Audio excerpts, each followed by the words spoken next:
Olá, seja bem-vindo a mais uma aula de Psicologia Geral e hoje nós vamos tratar de saúde mental. Por que falamos tão pouco sobre saúde mental entre nós cristãos? Isso é algo que a gente precisa compreender um pouco melhor.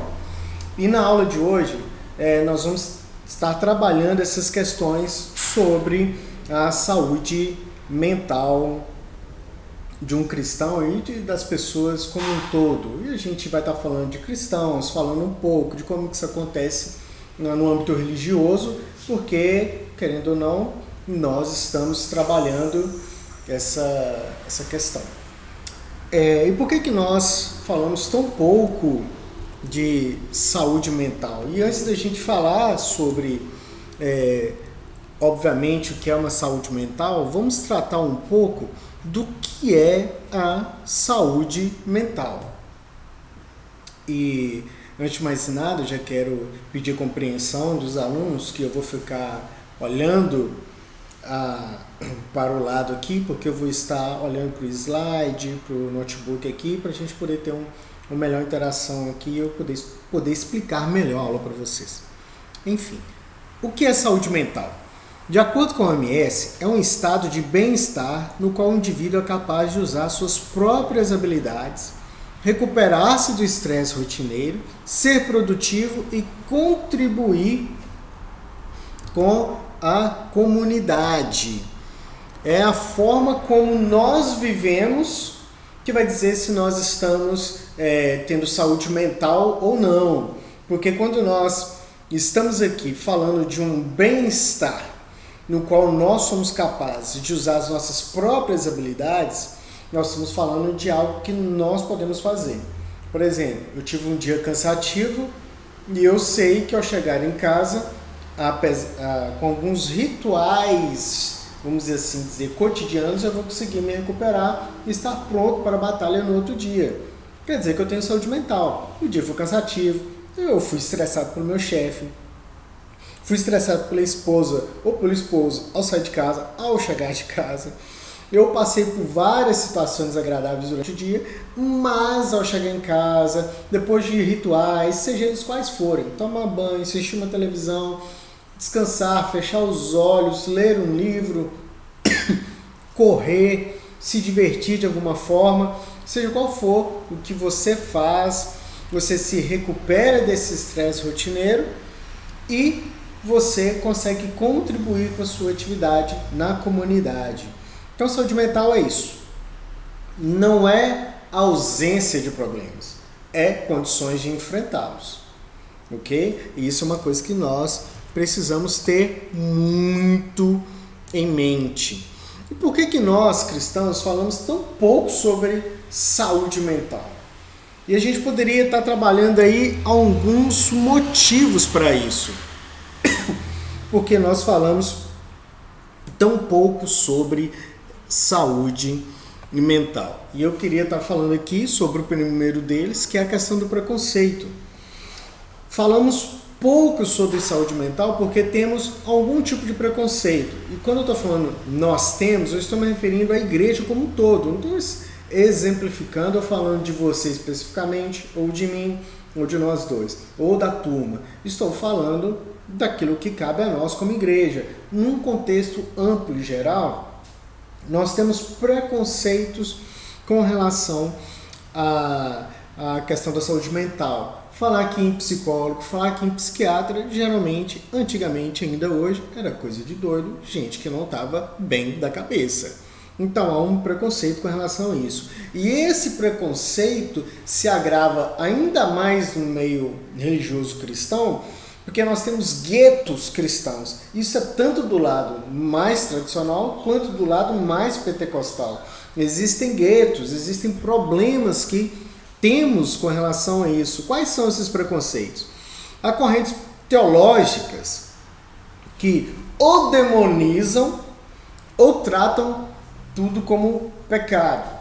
Aí a gente vai ter uma corrente que foi influenciada por um rapaz chamado T.L. Osborne, que é mais pentecostal, neopentecostal, que para ele todo e qualquer traço de insanidade mental ou de transtorno mental, que nós vamos falar logo à frente, é uma coisa demoníaca. Não interessa de onde que veio, é demônio, entendeu? Não importa se a depressão é leve, é um demônio perturbando a vida da pessoa ali. Claro que a gente não vai generalizar e falar que não existem demônios que atuam nessa área, mas a gente não vai afirmar que tudo é demônio. T.L. Osborne é o pai de muitas seitas neopentecostais que nós temos, que vai tratar todo tipo de doença como demônio também. Não só as doenças mentais, mas as doenças físicas, seja câncer, dor de cabeça, seja lá o que for, para ele é demônio. Então, tem uma linha teológica, uma corrente teológica que influencia algumas igrejas e tratam isso dessa forma. A outra linha que a gente enxerga mais nos campos mais tradicionais e que foi fortemente influenciado por um rapaz chamado Jay Adams, ele trata toda e qualquer questão emocional como pecado. E aí nós temos que ter em mente que isso também é outro erro. Nem tudo de doença mental que surge em nós é pecado. Não vou generalizar que nenhuma doença mental não veio do pecado. Seria um erro grotesco. Uma pessoa que está em sofrimento mental e emocional por causa da sua sexualidade vai dizer de um problema de depravação total que diz respeito à sua sexualidade, seja ela com relação ao gênero, seja ela com relação às expectativas ruins ou boas e que não estão sendo satisfeitas com relação à atividade sexual em si.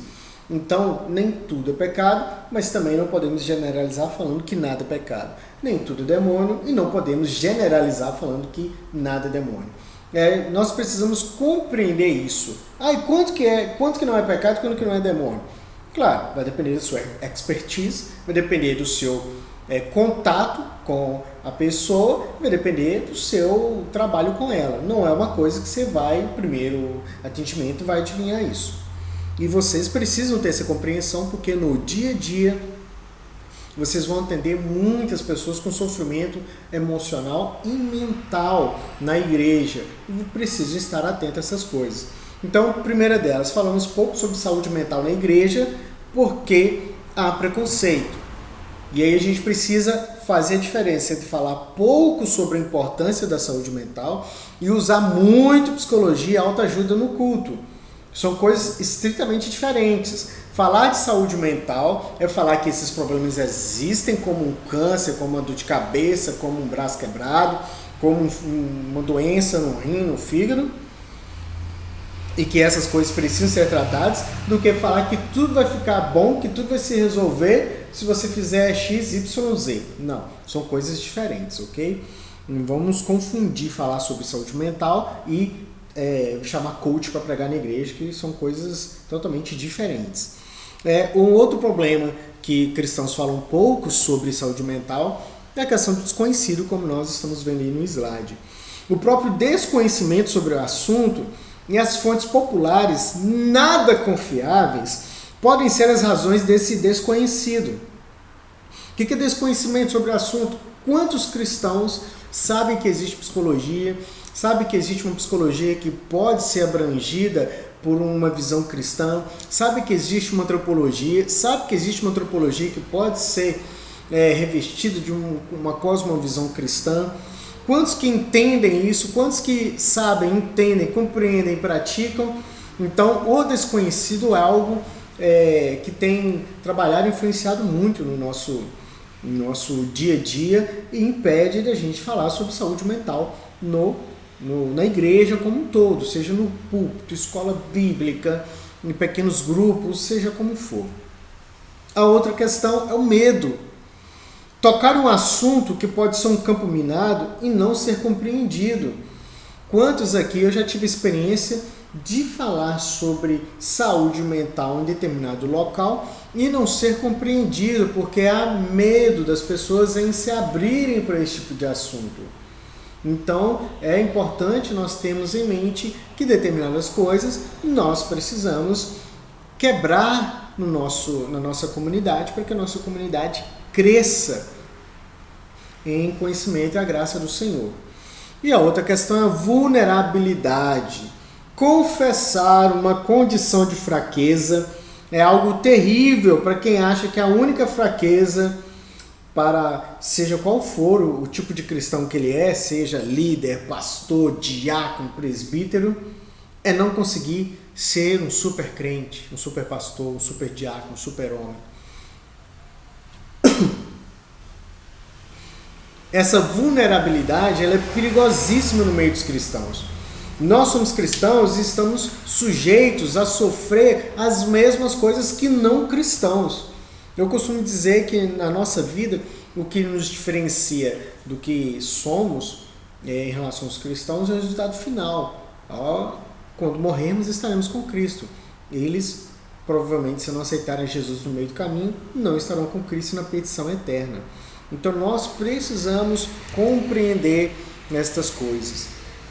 Dito isso, sobre o que falamos tão pouco, o que é um transtorno mental? Nós poderíamos dizer que é tudo aquilo que causa um desequilíbrio na vida do indivíduo, que prejudica suas relações, lhe impede de contribuir pessoalmente em toda a sua plenitude. Então é algo que nós precisamos aí compreender. O transtorno mental é o contrário de saúde mental. Se eu tenho algum transtorno, alguma coisa não está regulada dentro de mim. E aí a gente precisa entender que nós não podemos ser espiritualmente saudáveis se formos emocionalmente imaturos. E aí eu quero que vocês prestem atenção nessa frase. Sem saúde emocional não existe santidade. Isso aqui é algo muito sério que as pessoas, muitas das vezes, não compreendem quando eu falo isso, que sem saúde emocional não existe santidade.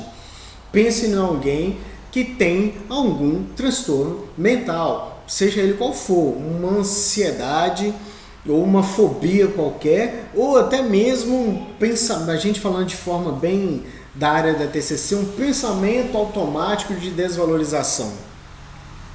Há pessoas que acham que tem gente perseguindo ele o tempo todo. Essa pessoa não tem saúde emocional e, consequentemente, por achar que tem gente perseguindo ele o tempo todo, ao chegar na igreja, ao se relacionar com as pessoas, ele não vai sentir que está sendo abençoado por aquela comunhão. Por quê? Ele vai sentir que tem alguém perseguindo ele. Então não vai crescer em comunhão, não vai crescer em santidade, porque estão alguém me perseguindo, logo essa pessoa é ruim. Então logo eu vou começar ou a rejeitar a presença dela, seja me afastando ou seja retirando ela do nosso meio. Então uma pessoa doente, ela não consegue ter santidade e não consegue trazer santidade para a vida da comunidade. A saúde mental ela é muito diferente de uma questão de uma saúde física. E a gente precisa ter essa ideia, porque às vezes tem gente doente no nosso meio e a gente está tratando como se fosse uma pessoa simplesmente com algum probleminha. E que na verdade ela está com um enorme e de um baita problema na vida que precisa ser trabalhado. E quais são os motivos para adoecimento na igreja? O que torna uma pessoa suscetível para adoecer? E eu queria trabalhar aqui uma questão, antes da gente entrar mais a fundo sobre o que pode trazer adoecimento para a igreja e para as pessoas que convivem na igreja, é que, se a gente falando de âmbito da igreja, nós temos comparações ministeriais, pessoas que se comparam ministerialmente com as outras, isso pode trazer doença emocional, entendeu? Um jovem, o líder da juventude, ele é um cara que não é tão bom quanto o líder do louvor, e aí começa essas fofoquinhas, o líder da juventude começa a se sentir diminuído pelo líder do louvor, ou vice-versa. Comparações ministeriais que no corpo de Cristo, cada um exercendo a sua função da forma como tem a exercer, ninguém deveria se sobressair ao outro, todos deveriam considerar os outros superiores a si mesmo. Lembre mais, essa é uma orientação bíblica do apóstolo Paulo. A gente tem problemas financeiros ou de sustento.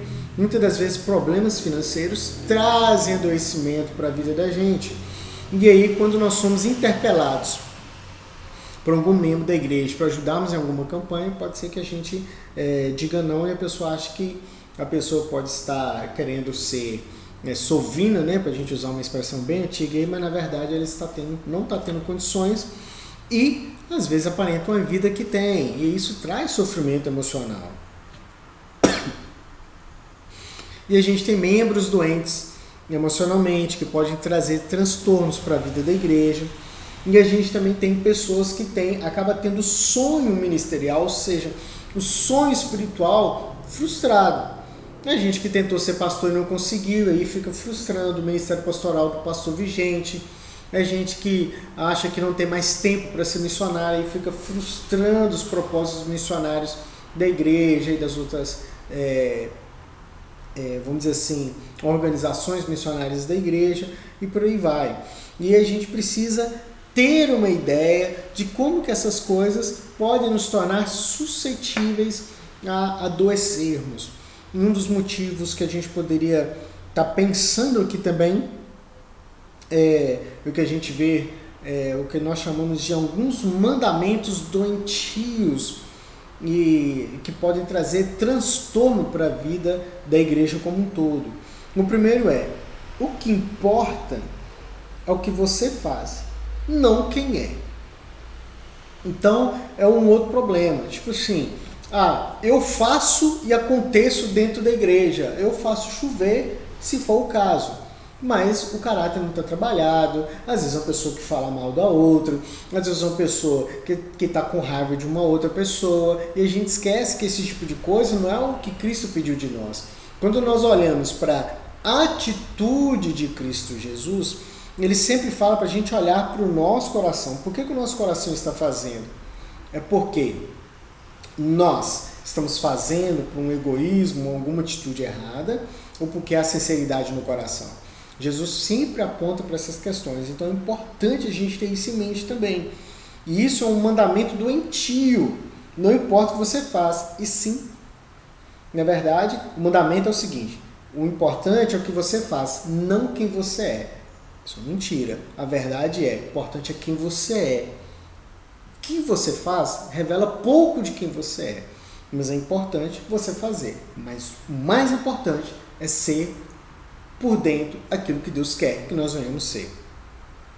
Um outro mandamento que nós poderíamos pensar que pode trazer adoecimento para a vida da igreja e adoecimento emocional para nós também. Gente, tudo que eu estou falando aqui serve tanto para a igreja quanto para o âmbito fora da igreja.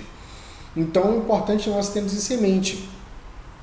O outro problema não há problema nenhum em ser espiritualmente superficial. Isso é algo que nós precisamos ter em mente, que isso é muito perigoso. Não há problema nenhum em ser espiritualmente superficial. Para nós cristãos entendemos que a nossa vida espiritual ela vai ditar tudo para a nossa vida como um todo. Então, como que eu não tenho uma vida, um relacionamento com o Senhor sendo cristão? Esse é um segundo mandamento que nós precisamos ter em mente. Uma vida espiritual importa mais do que qualquer outra coisa. Então eu sempre costumo dizer para as pessoas a quem eu pastoreio, precisamos ter um estilo de vida que nos leve a orar mais do que realizar mais. Precisamos ter um estilo de vida de igreja onde nós venhamos orar mais do que realizar mais. Porque nós precisamos ter uma espiritualidade firme, solidificada, não superficial, mas profunda. Entendeu? Não complicada, mas simples. Uma espiritualidade que busque, ame, adore e anuncie Jesus. Isso se faz com oração, lendo a palavra de Deus e anunciando a palavra dele. Então, desses dois mandamentos que nós podemos trabalhar aqui, que nós precisamos corrigir. Não é o que eu faço, e sim quem eu sou, e não é o tempo que eu gasto fazendo, mas sim o tempo que eu gasto orando. Então nós precisamos ter isso em mente. A gente ouve falar de grandes pregadores que gastaram, em média, de 10 a 20 horas orando por um sermão que ele ia pregar no final de semana, e gastava 10 a 20 horas também depois preparando sermão. E já ouvi de pastores que falaram, se eu estiver me planejando gastar 1 ou 2 horas preparando sermão, eu gasto 1 ou 2 horas orando antes. Essas coisas são importantes, isso serve para todas as áreas da nossa vida. Precisamos ter uma espiritualidade que seja profunda, para que evitemos o adoecimento da vida da igreja. Isso é importante. Então, eu queria trazer para todos nós aqui que essas questões são importantes. Que é saúde mental, que é transtorno mental, e por que nós falamos pouco sobre isso e quais são as coisas que nos tornam suscetíveis a isso. Eu espero que isso possa estar sendo trabalhado e vocês possam compreender isso, ok? Na próxima aula a gente continua. E os cachorros tá que late.